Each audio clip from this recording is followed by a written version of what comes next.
कक्षा 12 के सभी विद्यार्थियों का आज की इस क्लास में स्वागत। ये जो अपनी क्लास चल रही है, आप सभी को मालूम है कि अपना रिवीजन चल रहा है और हमने पार्टशिप की जो फर्स्ट लेसन है इंट्रोडक्शन, उसका पूरा रिवीजन कर लिया है। उम्मीद है कि आपको समझ में आया होगा। आज की जो क्लास रहेगी वो नेक्स्ट चैप्टर रहेगा अपना एडमिशन ऑफ न्यू पार्टनर, यानी नए साझेदार का प्रवेश। जो आज की क्लास है उसमें अपन सीमित पॉइंट को पढ़ेंगे, इसकी परिभाषा पढ़ेंगे, आवश्यकता पढ़ेंगे और नए साझेदार के एडमिशन पर उत्पन्न विभिन्न समस्याएं जो होती है उन समस्याओं में से हम कुछ समस्याओं को पढ़ पाएंगे। तो उम्मीद है कि आप मेरी पीछे वाली कक्षाओं को आप पढ़ रहे होंगे या देख रहे होंगे, तो आप लगातार इससे बने रहेंगे तो आपको निश्चित रूप से अपने एग्जाम में फायदा होगा। तो आइए अपन बात करते हैं एडमिशन ऑफ न्यू पार्टनर। ये नए साझेदार का प्रवेश क्यों लिया जाता है या हम नए साझेदार को आमंत्रित क्यों करते हैं। आप सभी जानते हैं कि प्रत्येक प्रकार के व्यापार में पूंजी की आवश्यकता होती है। किसकी आवश्यकता होती है? कैपिटल। अगर आपका एक छोटा बिजनेस है और अगर आप सिंगल प्रोप्राइटर हैं तो आप चाहते हैं कि मैं अपना बिजनेस बड़ा करूं, तो आपको पूंजी की आवश्यकता होती है। अब पूंजी की आवश्यकता में आप क्या करते हैं? या तो बैंक के पास जाते हैं। किसके पास जाते हैं? बैंक के पास, या अपने किसी क्लोज फ्रेंड के पास, या अपने किसी पेरेंट से, किसी पैतृक संपत्ति से आप पैसा इकट्ठा कर सकते हैं। लेकिन आप उतना पैसा इकट्ठा नहीं कर सकते हैं जितना कि आप किसी अन्य साधन से कर सकते हैं। कि हो सकता है आप 20 लाख 50 लाख इकट्ठा कर लें, वहां तक ठीक है। इतनी अमाउंट भी लोग नहीं कर सकते हैं, कुछ अमाउंट ही कर सकते हैं, उनके पास इतना नहीं होता है। इसलिए बैंक से लोन लेने के बजाय व्यक्ति क्या करते हैं, अपने नए साझेदार को चुनते हैं कि अगर हम एक या दो व्यक्ति को अपने साथ में ले लें और वो भी पैसा लगाएं, हम भी पैसा लगाएं और व्यापार करें, तो जो भी पैसा होगा हम एक दूसरे में बांट लेंगे, तो इससे आपका बोझ थोड़ा कम हो जाता है। ठीक है ना। तो एक तो आवश्यकता होती है पूंजी की। किसकी होती है? पूंजी की। और रही बात पूंजी अगर आपके पास है तो दूसरी आवश्यकता हो सकती है कि वो व्यक्ति जिसको आप लेना चाहते हैं, हो सकता है वो आपसे ज्यादा कार्यकुशल हो या आपसे ज्यादा एफिशिएंसी रखता हो, उसमें ज्यादा बुद्धिमानी हो, वो काम को बहुत अच्छी तरीके से कर सकता है। आपको लगता है मेरे पास पैसा तो है लेकिन मेरे पास इतना दिमाग नहीं है कि मैं इतना अच्छा बिजनेस कर सकूं। तो हो सकता है किसी व्यक्ति के पास पैसा ना हो और फिर आप उसे बुला लें और उसकी एफिशिएंसी का आप काम में ले सकते हो। तो आप नए साझेदार को प्रवेश करने के लिए बहुत सारी परिस्थितियां बन सकती है। अगर आपको व्यापार में पूंजी की आवश्यकता हो, अगर आपके व्यापार का विस्तार या विकास करना हो, तो भी आप नए पार्टनर को ले सकते हैं। और दूसरी बात कि नया पार्टनर क्यों लिया जाता है, आप सब जानते हैं। जो भी व्यक्ति व्यापार करता है उसमें उसकी एक निश्चित उम्र होती है। जैसे उसकी उम्र हो जाती है तो वो रिटायरमेंट लेता है। क्या लेता है? रिटायरमेंट। तो उसके पद खाली हो जाते हैं। अब भरे यानी खाली पद को आपको भरना भी पड़ सकता है, तो आपको नए साझेदार को बुलाना पड़ता है। कई बार क्या होता है, आपका जो साथी है वो आपके साथ काम तो कर रहा है लेकिन किसी कारणवश उसके साथ एक्सीडेंट हो जाए, घटना दुर्घटना हो जाए, उसकी डेथ हो जाए या फिर किसी के वो अपंग हो जाए, तो वो काम करने लायक नहीं रहता है, तो भी आपको नए साझेदार को प्रवेश देना पड़ता है। तो उम्मीद है कि यह बात आपको समझ में आ गई होगी कि नए साझेदार को प्रवेश किस प्रकार मिलता है। पूंजी की आवश्यकता हो सकती है, व्यापार का विस्तार या विकास करना हो सकता है, किसी साझेदार की डेथ हो सकती है, कोई साझेदार रिटायरमेंट ले सकता है। तो इस वजह से हम नए साझेदार को प्रवेश देते हैं। बात क्लियर होगी? बात क्लियर होगी आपके? आप यस नो बोलिए ताकि मुझे लगे कि क्लास में कोई बैठा है। क्लियर है ना। अब बात होती है, हम जब नए साझेदार को प्रवेश देते हैं तो उस समय कुछ समस्याएं उत्पन्न होती है। क्या होती है? समस्याएं उत्पन्न होती है। वो समस्याएं मैं आपको प्रैक्टिकली आपके सामने बता देता हूं। देखिए आप, माना कि आपके पास दो पार्टनर हैं ए और बी, ठीक है, यानी आप स्वयं मान लें ए और बी, और आपके पास 100 रुपए का लाभ है। कितने का लाभ है? 100 रुपए का लाभ है। क्लियर हो गया? यानी 100 रुपए आपके पास है और आपने तय किया था कि हम जो लाभ हानि बांटेंगे वो बराबर बांटेंगे। कैसे बांटेंगे? बराबर। सीधी बात होगी 50 रुपए इसको देने हैं और 50 रुपए। बात क्लियर हो गई? बात क्लियर हो गई क्या? ठीक है, इसको मैं थोड़ा इजी कर देता हूं। मैं यहाँ 90 रुपीज लिख देता हूं, तो आप बताइए कितना पैसा आएगा? बोलो। 45 रुपए। क्लियर हो गया? अब हम चाहते हैं कि हम हमारे बिजनेस में एक नए साझेदार को प्रवेश दें और उसका नाम सी होगा। क्या होगा? सी को बुलाया और फिर भी हमने एक कहा कि हम जो लाभ हानि बांटेंगे वो बराबर ही बांटेंगे। क्या करेंगे? कोई बात नहीं। अब आप मुझे बताइए कि अब इसको कितने पैसे मिलेंगे? 30। फिर इसको कितने मिलेंगे? 30। और आगे वाले कितने मिलेंगे? 30। बात क्लियर हो गई? समझ में आ गई ना? ठीक है। अब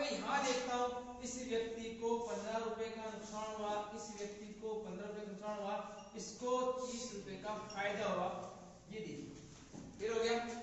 तो नए साझेदार को जब हम प्रवेश देते हैं तो पुराने साझेदार को अपना कुछ हिस्सा छोड़ना पड़ता है, अपना जो प्रॉफिट है उसको छोड़ना पड़ता है, उसे हम त्याग कहते हैं। क्या कहते हैं? त्याग। बात समझ आ गई? यानी ये जो पैसा है ये क्या है? त्याग। क्या है? और ये किसके पक्ष में किया गया? नए के पक्ष में किया गया कि 15 रुपए तू देगा, 15 मैं दूंगा, तो इसके पैसे कितने हो जाएंगे? 30 रुपए इसको मिल जाएंगे। बात क्लियर हो गई?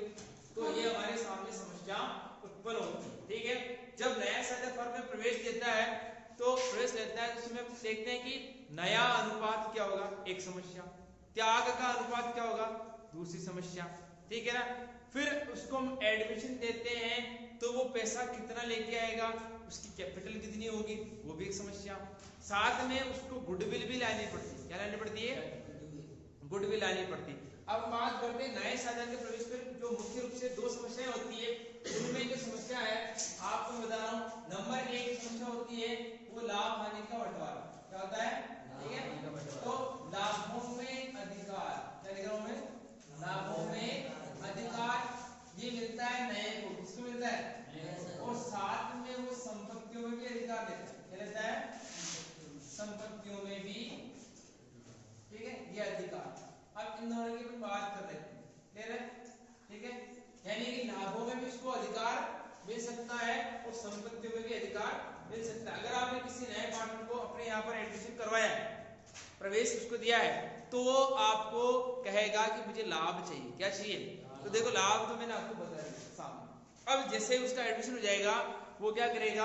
वो कहेगा ये बिल्डिंग में हिस्सा मेरा है, इस प्लांट में हिस्सा मेरा है, प्रॉपर्टी में हिस्सा मेरा है, अन्य और भी संपत्तियां हैं, ठीक है, कंप्यूटर है, वो उनमें हिस्सा मेरा है। तो आपको पता लग गया कि वो व्यक्ति जब आ रहा है तो वो दो अधिकार ले रहा है, लाभ भी खींच रहा है और कह रहा है कि ये संपत्ति भी मेरी है। तो हम उसको पैसे भी दो प्रकार के मंगाएंगे। कितने प्रकार के?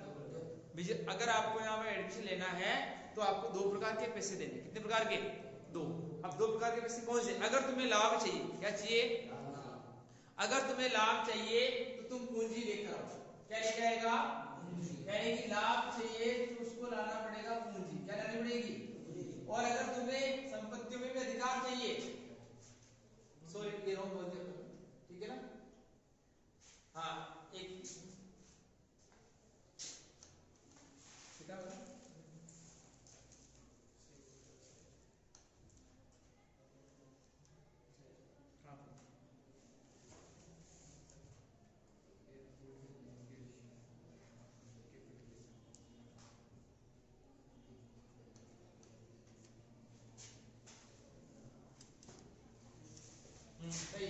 ठीक, ये वाला अपना हो गया।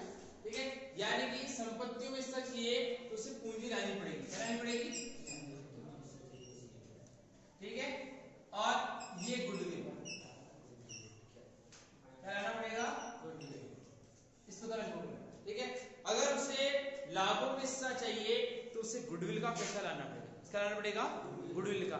और अगर उसे संपत्तियों में हिस्सा चाहिए तो उसे कैपिटल लानी पड़ेगी। क्या लानी पड़ेगी? तो ये अपने पास दो अधिकार उसको मिल जाते हैं। क्लियर हो गई? तो जब भी नए साझेदार को प्रवेश दिया जाएगा तो वो लाभों में अधिकार प्राप्त करेगा और संपत्ति में हिस्सा प्राप्त करेगा। इस अधिकार को प्राप्त करने के लिए इसे गुडविल लानी पड़ेगी। प्रश्न पूछे जा सकते हैं आपसे प्रश्न पूछे जा सकते हैं कि लाभों में हिस्सा प्राप्त करने के लिए इसे क्या लाना पड़ेगा? गुडविल। क्या लाना पड़ेगा? और संपत्ति में हिस्सा प्राप्त करने के लिए इसे क्या लानी पड़ेगी? पूंजी लानी पड़ेगी। ठीक है, तो ये दो अधिकार उसको मिलते हैं। आज जो अपन समस्या पढ़ रहे हैं उसमें पहली समस्या पढ़ेंगे नया लाभ हानि अनुपात ज्ञात करना और त्याग का अनुपात ज्ञात करना। ये दो समस्याएं आप इस लेसन में अपन पढ़ेंगे और इन शॉर्ट में पढ़ेंगे। कुछ जो महत्वपूर्ण चीजें आपके दिमाग में होनी चाहिए उसके बारे में अपन पढ़ने का प्रयास करते हैं। देखिए, ये समझ में आ गया आपको? ठीक है, त्याग कौन करता है? कौन से साझेदार? पुराने। कौन से करते हैं? ठीक है ना, ये याद रखना। त्याग कौन से साझेदार करते हैं? पुराने। जब भी आप त्याग का अनुपात निकाले तो आपके माइंड में चलना चाहिए कि पुराने साझेदार ही त्याग करेंगे तो आप पुराने का ही निकालें। कई बच्चे गलती से नए का भी निकाल देते हैं। क्या कर देते हैं, एन के एन प्रकार नए का निकाल देते हैं, वो गलत हो जाता है। तो आपके दिमाग में होना चाहिए क्या कौन करता है, पुराने साझेदार। क्लियर हो गया। अब हम बात करते हैं, देखिए कि लाभ हानि विभाजन अनुपात। ठीक है, एक चीज की बात कर रहा हूं, ठीक है, एक बात कर रहा हूं मैं, क्या इसकी बात कर रहा हूं, ठीक है, ये दो चीज की बात कर रहे हैं। ठीक है, इसमें कुछ कंडीशन होती है, वो कंडीशन में आपको पूरा बता रहा हूं। ठीक है ना, देखिए नंबर एक कंडीशन का सवाल हो सकता है कि ए और बी साझेदार हैं, 2:3 में सी को हमने प्रवेश दिया 1/4। क्लियर हो गया। अब इससे आप टर्म या कंडीशन को पूरा सुने और मैं इस वीडियो में बोल रहा हूं उसको याद रखे, और मेरे बोलने के साथ आप इसे नोट भी कर सकते हैं बाद में। ठीक है, अभी भी कर सकते हैं। लैंग्वेज सुनना, लैंग्वेज में क्या बोल रहा हूं। जब पुराने साझेदारों का पुराना अनुपात दे रखा, देखो सामने, पुराने साझेदारों का पुराना अनुपात दे रखा, नए साझेदार को प्रवेश दिया गया हो, देखिए क्लियर है, नए साझेदार को प्रवेश दिया गया, लेकिन नए साझेदार ने अपना हिस्सा पुराने साझेदारों से कैसे प्राप्त किया, ये नहीं दे रखा। देखिए आप, बात क्लियर होगी आपकी, ये आप क्लियर होगी ना बात, कि नए साझेदार ने अपना हिस्सा कैसे प्राप्त किया, ये नहीं दे रखा कि बराबर बराबर ऐसा दे रखा है क्या, 20% इससे, 50% इससे, 30% इससे, ऐसा दे रखा है क्या, असमान अनुपात दे रखा है क्या, कुछ भी नहीं दे रखा। क्लियर हो गया।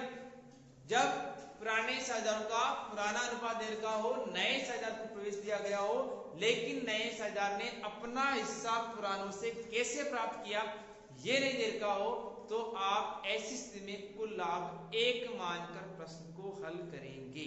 ये ठीक। अब मैं नहीं बताऊंगा, एग्जाम में प्रश्न वाला भी नहीं बताता है, लेकिन ये लैंग्वेज आपको याद रखनी है माइंड में, और लिख भी सकते हैं बाद में। मैंने इतना स्लो बोला है कि बाद में आप इसे लिख सकते हैं कि पुराने साझेदारों का पुराना अनुपात दे रखा हो और नए साझेदार को प्रवेश दिया है, लेकिन नए साझेदार ने अपना हिस्सा पुरानों से कैसे लिया ये नहीं दे रखा हो, तो कुल लाभ 1 मानना है। क्या मानना है, ठीक है। अब एस क्यूब कुल लाभ 1 मानना है। आप जानते हो 1/4 का मतलब क्या होता है, 1/4 का मतलब होता है 25 रुपए। कितने होते हैं, 25। क्या होता है, बिल्कुल लाभ अगर आप 100 मान लेते हो ना, तो 25 रुपए इसको देने। बताओ कितने पैसे बचते हैं, 75। अब बताओ 75 रुपए पर अधिकार किसका है, ए और बी का। बताओ 75 को मैं कैसे लिख सकता हूँ, 75/100, तो 25 दिया 75, 25 100। 25 को मैं कैसे लिख सकता हूँ, 25/100 कितना आता है, 1/4 प्लस 3/4 में जोड़ो कितना आएगा, 4/4 आएगा। ये देखो ये गणना है, तो आप माइंड रखो कि ये जो 1/4 है 25 रुपए कितना है, इसको 25 रुपए देने बचे कितने, 75। कौन बढ़ेंगे, दोनों। इसका मतलब कि 3/4 क्या है, 3/4। 25 क्या नहीं, 1/4, यानी 1/4 हम इसको पहले दे देंगे। तो अब प्रश्न को आप सॉल्यूशन देंगे, हम कैसे करना है इसको खुद देख पाओगे। यहाँ से 3/4 ये आएगा। कुल लाभ पर कितना मानते हैं, माना कुल लाभ 1, ठीक है। और मैंने आपको बता दिया 1 कब मानना है, मैंने बहुत अच्छी तरीके से आपको इस परिभाषा बता दी। क्लियर है, आप याद रखना।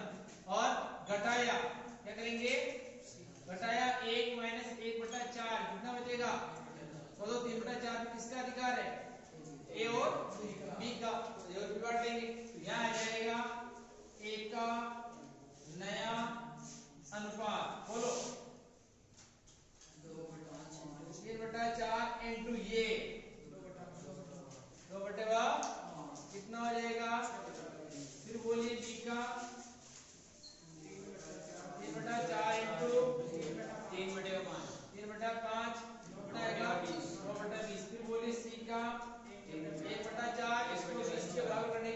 से गुणा करो, 5 से 6 9 5 ये होगा।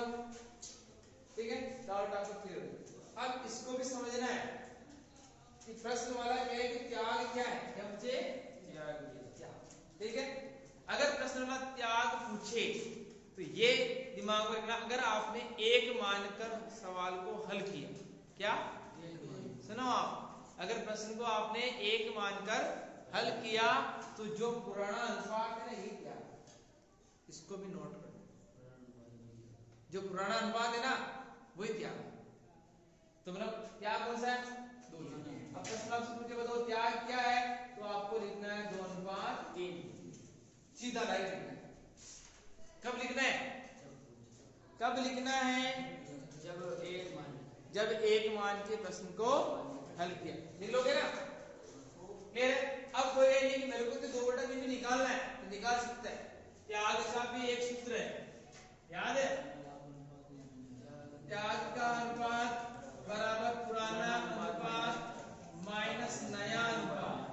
ठीक है, बताइए त्याग कौन करते हैं, पुराने साझेदार, ऐसे बोलो कौन करते हैं, पुराने साझेदार। तो देखो एक का त्याग निकालना है तो एक का पुराना अनुपात 2/5 क्या है, और एक का नया अनुपात 6 9 15 5 20, 6/20 क्या आएगा, 6/20। लघुत्तम आएगा इसका 20, कितना आएगा 20, 5 चौक 20, 4 दूनी 8, 6 के 6, 2/20। बी का निकालूंगा तो बोलो 3/5 माइनस 9/20, लघुत्तम कितना आएगा 20, 5 चौक 20, 4 दिया 12 और 9, 3/20। बताओ 2:3 आया कि नहीं आया, आ गया 2-3, ऊपर भी क्या लिखा,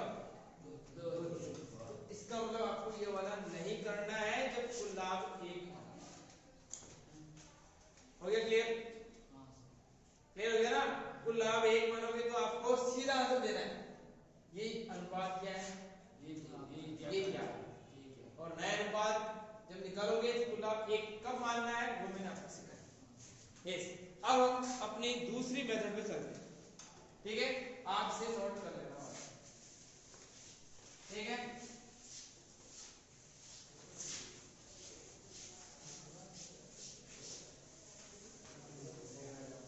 देखिए अगर आपको प्रश्न में आ जाए कि यहाँ पर x और y साझेदार हैं, ये 2:1 में है और हमने z को 1/5 के लिए प्रवाहित दिया, वह ठीक है ना, वह x तथा y से बराबर प्राप्त करें, ये ले लें। आगे देखो मेथड क्लियर हो रही है, आप पूरा फोकस करेंगे। जो रिवीजन चल रहा है ना ये बहुत इंपॉर्टेंट रिवीजन आपके लिए, क्योंकि तुम नहीं पढ़ पा रहे हो, मैं पढ़ा रहा हूँ, तुम रिवीजन नहीं कर पा रहे हो लेकिन मैं करवा रहा हूँ, और इसकी बहाने आप कर लोगे तो फायदा होगा और कुछ नहीं। देखो 1/5 है, x और y से किसे प्राप्त करता है, बराबर। अब साथ सीधा बराबर, तो एक दिमाग से निकाल लेना। अब एक नहीं मानना, क्या नहीं मानना है, अब एक नहीं मानना, ठीक है।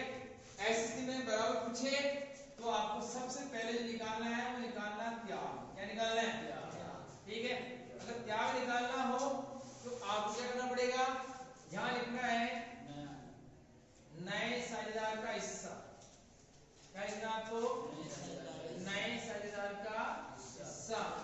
नए साझेदार का हिस्सा क्या है, भाज्य करना है पुराने साझेदारों की संख्या, क्या करना आपको, पुराने साझेदारों की लिख लोगे, ऐसे लिखना। अगर यहां पर x y z होता तो वहां पर 3 आएगा, क्या आएगा, यहाँ x y है यहाँ पर 2 आएगा, a b c d है तो 4 आएंगे, कितने आएंगे, ठीक है। अब बताइए नए साझेदार हिस्सा कितना, 1/5, क्या है, भाजक संख्या कितनी है, 2, कितनी है, 1 और 2, 1/5 इंटू भाजक का चिन्ह इंटू में करना पड़ेगा, 1/2 क्या आ जाएगा, जो त्याग x का 1/10 है वही y का कितना आएगा, क्योंकि बराबर है ना, तो बराबर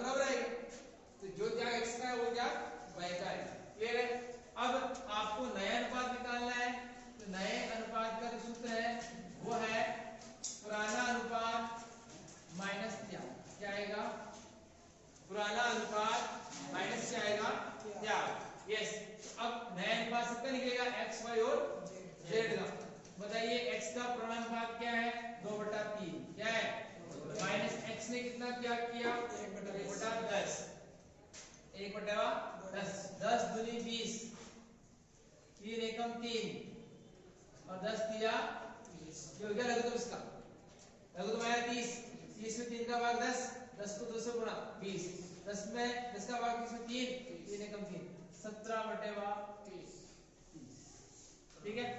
y का निकालोगे बोलो y का पूर्णानुपात क्या है 1/3 बोलो 1/10 10 दिया 30 10 एकम 3 एकम 7/30 बताइए z कितने के लिए आया था 1/5 के लिए कितने के लिए आया इसको 30 बनाने के लिए 6 से गुणा करो हो गया 17:7:6 नया अनुपात क्लियर हो गया। उम्मीद है आपको समझ में आया होगा। आज की क्लास सिर्फ अपनी इतनी रहेगी दोनों ही अपने टॉपिक क्लियर किए हैं। नेक्स्ट क्लास में अपन आने वाले सभी रेशियोज को हम पढ़ेंगे।